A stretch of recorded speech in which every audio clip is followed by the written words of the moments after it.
أيها السادة والسيدات، أينما كنتم وسعدتم ظهيرة نقدم لحضراتكم من الفضاء الإثرية نشرة الأخبار. استهلوها معكم أنا عبد الله محمد علي بالعناوين.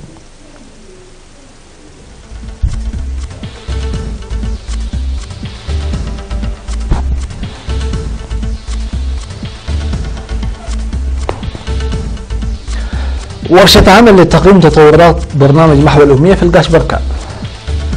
تنظيم ندوة حول تأثير الدورة الشهرية في المدارس بالإقليم الجنوبي. اللاجئين المقيمون في المهجر ينظمون أنشطة دبلوماسية. والآلاف يفرون من العنف في شرق الكونغو الديمقراطية. رئيس الوزراء الإسرائيلي ينفي تهم الشرطة الإسرائيلية له بالرشوة. وتركيا تبلغ اليونان بضرورة اتخاذ إجراءات لخفض التوتر.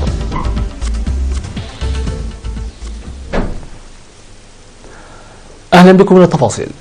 نظم مكتب التعليم في إقليم القاشبركة في 12 من الشهر الحالي ورشة عمل في مدينة بارنتو لتقييم تطور برنامج محو الأمية الذي بدأ في عام 2007. وأوضح منسق برنامج تعليم الكبار في الفرع الأستاذ إسحاق يوسف بأن الورشة ركزت على استكشاف وتطوير الجهود الجارية بحثا عن الأطفال الذين لم تتاح لهم فرصة الانخراط في مائدة التعليم في العمر المحدد نتيجة للمشاكل الاجتماعية والاقتصادية. وأضاف الأستاذ إسحاق بأن الهدف من برنامج عيروت هو التعرف على الأطفال الذين فاتتهم فرص التعليم في العمر المحدد، وبدأ في الإقليم في عام 2007 في مناطق عد إبراهيم وحواجو وإنقرنة، فيما بذلت جهود جبارة لتوسيع انتشاره نظرا لأهميته الكبيرة، حيث ظل يقدم حاليا في 62 نقطة. وذكرت المعلومات عن انخراط 32,000 طالب، منهم 14,000 طالبة في البرنامج، وصل 71% منهم إلى المرحلة المطلوبة، وقد خلقت الأرضية الملائمة لانخراط المشاركين في هذا البرنامج في التعليم النظامي مع أقرانهم. وفي التقرير الذي قدمه فيما يتعلق بأنشطة محو الأمية، أوضح الأستاذ إسحاق عن وجود 407 نقاط تعليم للكبار وتقديم خدمات جيدة. وناقش المشاركون إيجابيات وقصور البرنامج، مناشدين على العمل بقوة لتعزيز البرنامج لدوره الهام في خلق فرص تعليمية للأطفال الذين فاتتهم التعليم في العمر المحدد نتيجة للظروف المعيشية وبعد المناطق. وفي الختام ناشد مسؤول التعليم الأساسي في الإقليم القاشبركة الأستاذ محمد جمع محمد، ناشد المديريات لمنح برامج تعليم الكبار اهتماما أكبر، منوها في الوقت نفسه إلى تعزيز أنشطة المتابعة والتعرف على المناطق التي لم تصلها الخدمات التعليمية، وكذلك تنظيم الدراسات ووضع الخطط من أهم البرامج التي تمنح الاهتمام الأكبر. نظم مكتب وزارة الصحة في الإقليم الجنوبي ندوة لأكثر من 40 مهنيا صحيا حول التغيرات التي تظهر أثناء الدورة الشهرية على المراهقات في المدارس. وأوضح مراسل وكالة الأنباء بأن الندوة تناولت رفع مستوى وعي وفهم المجتمع فيما يتعلق بالدورة الشهرية ودور الكادر الصحي والمعلمين ولجنة الآباء لإنشاء البنية التحتية الملائمة وتجهيز أدوات النظافة في المدارس. وذكر الخبراء المشرفون على الندوة بأن عدم التنظيف المستمر في فترة الدورة الشهرية يؤدي إلى التهابات الجهاز التناسلي ويمكن أن يتسبب بالإصابة بأمراض متنوعة، مناشدين لمنح المدارس التي تفتقد إلى توفير متطلبات المياه اهتماما أكبر. وأضاف الخبراء بأن ممارسة التمارين الرياضية الخفيفة في فترة الدورة الشهرية واستشارة الكادر الصحي في حالة الشعور بتفاقم الألم يساعد على التغلب على الاضطرابات والتوتر. وقال مسؤول مكتب الصحة في الإقليم الجنوبي السيد يمان هيلا أنه يتوقع من الكوادر الصحيين الذين تابعوا الندوة العمل على رفع مستوى الوعي في الأماكن التي يعملون فيها وإنشاء متطلبات أدوات النظافة في المدارس. وأكدت دراسة طبية أجريت في 2017 لتقييم مستوى وعي الطلاب والآباء فيما يتعلق بالدورة الشهرية وتأثيرها على العملية التعليمية في 11 من المدارس المتوسطة بالتعاون بين وزارة التعليم والصحة والشركاء الآخرين، أكدت بعدم ارتياح الطالبات أثناء الدورة الشهرية في معظم المدارس نتيجة لتدني المستوى الوعي وضعف البنية التحتية وتوفير متطلبات مياه النظافة في تلك المدارس، وهو ما أدى إلى غياب الطالبات عن مقاعد الدراسة.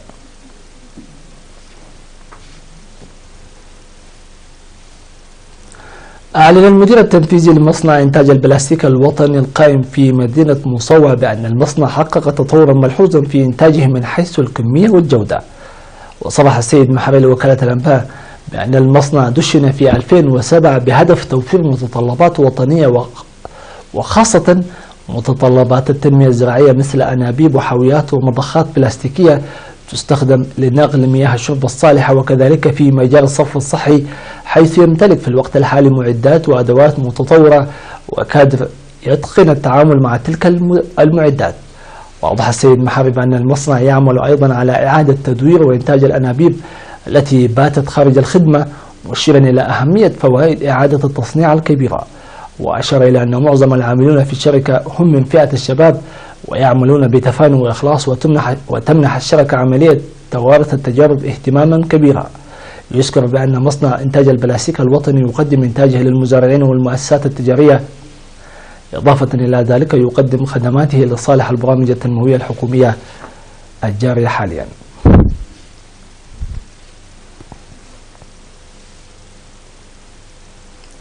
أفادت المعلومات الواردة إلى أن الإثيوبيين المقيمين في دول ألمانيا والولايات المتحدة الأمريكية وإيطاليا نظموا أنشطة دبلوماسية شعبية فعالة لتقوية علاقاتهم بوطنهم وشعبهم.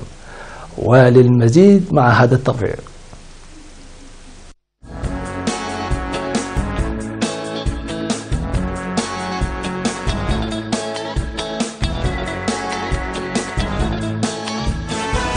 ووفق تلك المعلومات، نظم الإريتريون المقيمون في مدينة شتوتغارت الألمانية سيمينارا شعبيا حول دور إقامة المهرجانات في حفظ الثقافة الوطنية، بالإضافة إلى تنفيذ برامج التصدي والتنمية بالتركيز على الوعي. وقدم القائم بأعمال السفارة الإريترية في ألمانيا سيد يوهانس والدو في السيمينار قدم توضيحا مفصلا حول الأوضاع الدبلوماسية الشعبية الراهنة وتطوراتها، فيما قال مسؤول الشؤون الشعبية والجاليات السيد كحساي تولدين الهدف من اللقاءات الجارية باستمرار في كل مدينة على حدها هو تعزيز الفهم لتوضيح وإبراز القضايا والمهام الآنية. من جهة أخرى، عقد مؤتمر سنوي للمنظمات الوطنية في مدن لوس أنجلوس وسان برناردينو وأورينج كاونت وفونيكس ودنفر ولاس فيغاس. وفي المؤتمر الذي قدمت فيه تقارير سنوية واختيرت فيه لجنة جديدة، قدمت السيدة حدنت قلتا من السفارة الإريترية في الولايات المتحدة الأمريكية توضيحا حول استمرارية برامج التنمية الوطنية والعدالة الاجتماعية بالتركيز على الميثاق الوطني، مذكرة بأن التنسيق هو العنصر الأساسي، لذلك ينبغي منحه اهتماما كبيرا. كما نظمت اللجنة الإريترية الأمريكية بفرع أوكلاند بالولايات المتحدة الأمريكية سيمينارا شعبيا تركز في المجال الاستثماري، وبحث السيمينار أيضا العولمة وتأثيرها وغيرها من المواضيع الأخرى. وأشارت المعلومات الواردة إلى أن الإريتريين وأصدقاء إريتريا من الأجانب في مدن إيطاليا روما وميلانو وبارما وفيرس وبيزا ونابولي وكاتانيا وباري أحيوا ذكرى عملية فنقل 27 بحفاوة كبيرة، منظمين برامج تليق بتلك المناسبة.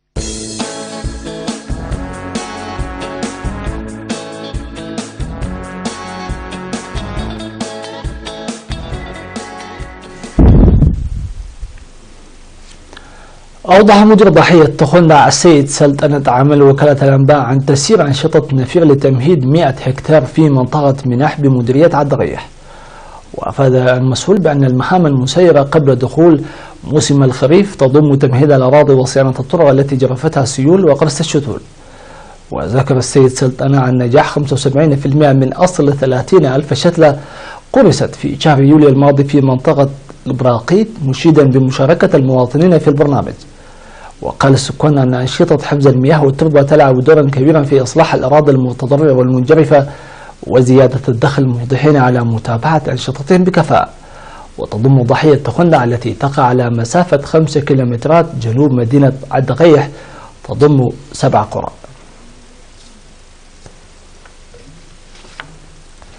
المشاهدون الأفاضل، إلى فاصل قصير ثم نوافيكم بالأنباء العالمية، فتفضلوا بالبقاء معنا.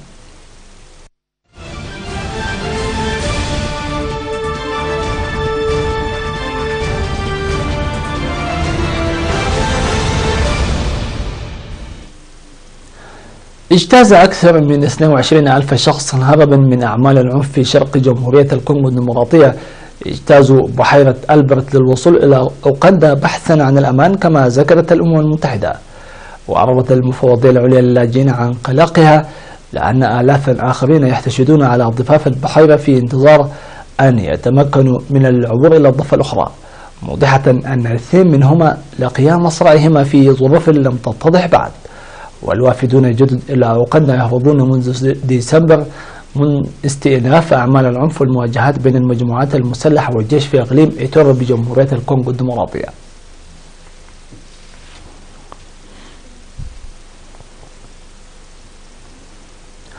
نفى رئيس الوزراء الإسرائيلي بنيامين نتنياهو التهم التي وجهتها إليه الشرطة الإسرائيلية بارتكابه جرائم رشا واحتيال، وقال في خطاب تلفزيوني ألقاه في مقره بعد دقائق فقط من إعلان الشرطة أن الادعاءات لا أساس لها من الصحة وأنه لم يرتكب أي مخالفات.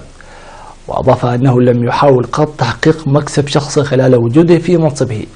وكانت الشرطة قد قالت أن لديها أدلة على الجرائم وأنها ستوصي بتوجيه التهم إليه في قضيتين منفصلتين في الوقت الذي يبحث فيه الادعاء العام إن كان سيوجه رسميا تهمة الرشوة والاحتيال وانتهاك الثقة الممنوحة له.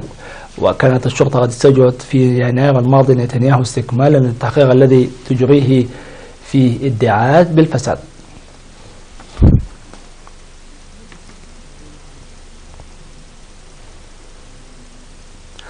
قال مصدر من مكتب رئيس الوزراء التركي أن رئيس الوزراء بن علي الدريم أبلغ رئيس الوزراء اليوناني أليكسيس تسباريس في مكالمة هاتفية أن من الضروري أن تتخذ اليونان خطوات لخفض التوتر في بحر إيجا.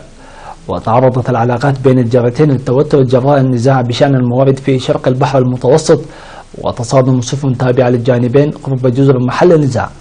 وقالت وزارة الخارجية اليونانية أن اليونان أرسلت شكوى رسمية إلى تركيا بعد تصادم سفينة تركية بسفينة لخفر السواحل اليوناني قبالة جزر صقير محل النزاع في بحر إيجا. وهناك خلافات بين تركيا واليونان بشأن قضايا كثيرة تتراوح بين قبرص والسيادة على المجال الجوي وحركة الطيران.